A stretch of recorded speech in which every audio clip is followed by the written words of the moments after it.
Year 2025 को and होने में अब से बस कुछ ही दिन बचे और इन फ्यू डेज में दो रॉ के एपिसोड, दो एनएक्सटी के एपिसोड जो रैंडमली हम देखते हैं और एक स्मैकडाउन का एपिसोड होगा जो हम देखते ही नहीं है। और मुझे इतना गारंटी है कि डब्ल्यूडब्ल्यूई इन शोज में ऐसे कुछ करने वाली नहीं है जो हमें शॉकिंग मोमेंट्स दे, तो क्या ही रुक के फायदा। बस आज मैं आपको इस वीडियो में 4 ऐसे मोमेंट्स बताऊंगा जिसमें ट्रिपल एच ने हमें थोड़ा शॉक और एंटरटेन किया, और उसी मोमेंट्स को हम रिवाइंड करने वाले लेकिन इस इंट्रो के बाद। बट उसके लिए आपको ये वीडियो एंड तक देखनी पड़ेगी। शुरू करें तो फिर वीडियो को। फोर्थ शॉकिंग मोमेंट जब जॉन सीना का रियल हील टर्न हुआ। जॉन सीना ने जब अपना रिटायरमेंट टूर अनाउंस किया था तब कईयों के माइंड में एक आइडिया था कि क्या होगा अगर जॉन सीना जो 2 डिकेड्स तक प्योर डब्ल्यूडब्ल्यूई यूनिवर्स के हीरो थे उनका हील टर्न करवा के विलन बना दिया जाए। और क्या पता डब्ल्यूडब्ल्यूई के माइंड में ये आइडिया कैसे आया, unexpectedly John Cena elimination chamber को विन करते हैं। और उसी नाइट एक और मोमेंट होने वाला था जब कोडी रोड्स दी रॉक के कॉर्पोरेट चैंपियन बनने के ऑफर को रिस्पॉन्स करने वाले थे। वैसे कोडी रोड्स तो यहाँ पे अपनी सोल रॉक को सेल नहीं करते, जॉन सीना जरूर करते हैं, क्योंकि जॉन सीना कोडी रोड्स पे एक लो ब्लो हिट करके पूरे वर्ल्ड को शॉक करके अपना हील टर्न कर लेते हैं। वैसे जब से मैंने डब्ल्यूडब्ल्यूई देखनी शुरू की तब से ये फर्स्ट टाइम था जब जॉन सीना रिंग में थे, लेकिन उनके फेस पे स्माइल नहीं बल्कि कुछ अलग ही एक्सप्रेशन थे जो ये चीख चीख के कह रहे थे कि लो भाई जॉन सीना का भी हील टर्न हो चुका है। ये हील टर्न था काफी अच्छा, लेकिन उसे बुक काफी गंदे वे में किया था। एनीवे थर्ड शॉकिंग मोमेंट जब रेसलमेनिया 41 के नाइट 1 पे पॉल हेमन दो बिट्रेल्स करते हैं। जब रॉयल रंबल में हुए सेथ रॉलिंस के इस नंगे मैच के बाद सेथ रॉलिंस, सीएम पंक और ट्राइबल चीफ रोमन रेंस की फ्यूड रेडी हुई थी, तब इस फ्यूड में कोई चैंपियनशिप नहीं बल्कि ये बंदा wise man Paul Heyman on the line था। बिकॉज रोमन रेंस को तो पॉल हेमन चाहिए ही था, लेकिन सीएम पंक को भी पॉल हेमन रिटर्न चाहिए था, और उसी के लिए सीएम पंक ने रोमन रेंस से फेवर भी लिया था। यहाँ तक तो ठीक था, लेकिन हाइट तो तब हुई जब सेथ रॉलिंस भी पॉल हेमन से फेवर मांगते हैं। लेकिन वो फेवर क्या था, वो रेसलमेनिया 41 के नाइट 1 के मेन इवेंट के एंडिंग में ही देखने मिला, जब पॉल हेमन चेयर लेके आते और सीएम पंक के पास जाते ताकि सीएम पंक रोमन रेंस पे अटैक करे। तभी पॉल हेमन सीएम पंक पे एक लो ब्लो हिट करते हैं जिससे रोमन रेंस खुश होते हैं, और सीएम पंक पे चेयर शॉट्स लेने के बाद जब रोमन रेंस अपने भाई सेथ रॉलिंस पे चेयर शॉट्स लेने जाते हैं तभी यही पे आता है कहानी में twist. Paul Heyman Roman Reigns पे भी लो ब्लो हिट करते हैं, और जो फेवर सेथ रॉलिंस ने रेसलमेनिया के पहले पॉल हेमन से मांगा था वो उस नाइट रिवील हुआ कि पॉल हेमन सेथ रॉलिंस के साथ ऑफिशियली अलायंस कर रहे हैं, एंड यही से विजन फाउंड हुई। बट ये बिट्रेल्स काफी शॉकिंग थे। एंड सेकंड शॉकिंग मोमेंट जब ब्रॉक लेसनर का समरस्लैम में सरप्राइज रिटर्न होता है। ब्रॉक लेसनर ने 2023 के समरस्लैम में अपना लास्ट मैच कोडी रोड्स के अगेंस्ट रेसल किया था, और उस मैच को लूज करने के बाद ब्रॉक लेसनर एकदम से गायब चल रहे थे, एंड उसका रीजन भी हमें पता है। हमने इन 2 इयर्स में अपने दिल और दिमाग को ये समझा लिया था कि ब्रॉक लेसनर अभी नहीं आने वाले हैं। बट सडनली डब्ल्यूडब्ल्यूई को जॉन सीना के रिटायरमेंट टूर के मिड में क्या हुआ पता नहीं, डब्ल्यूडब्ल्यूई ने जॉन सीना से अपनी चैंपियनशिप ड्रॉप करवा के उनका हील टू फेस टर्न करवा दिया, और हम उनकी मायूसी फील कर ही रहे थे कि कैसे जॉन सीना अपनी चैंपियनशिप एक बेहतरीन मैच में हार के बैठे हुए।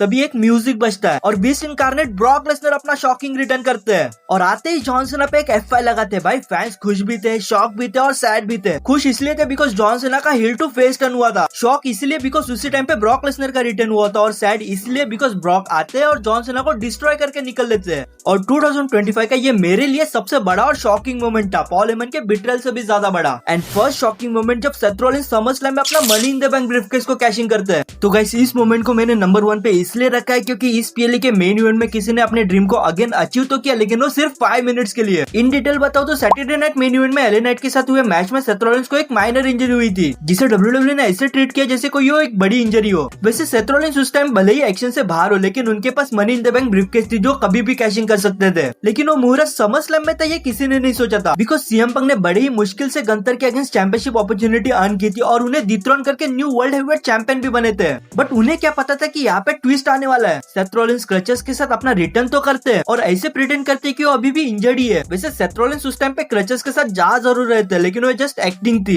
बिकॉज सेथ रॉलिंस उस टाइम पे मेडिकली क्लियर थे। उसी night Seth Rollins CM Punk पे ब्रीफकेस से अटैक करते हैं और कैशिंग करके Seth Rollins new WWE world heavyweight champion बनते हैं। बट ये return fans even CM Punk के लिए भी काफी शॉकिंग था। वैसे आपका 2025 में सबसे बड़ा शॉकिंग मोमेंट कौन सा था, कमेंट करके जरूर बताना। और हाँ, अगर आपको ये वीडियो अच्छी लगे तो वीडियो को लाइक एंड चैनल को सब्सक्राइब जरूर कर देना। बाकी मैं मिलता हूं आपको एक न्यू वीडियो में with interesting topic. Till then, watch wrestling for the entertainment. Stay safe and enjoy your life. Goodbye.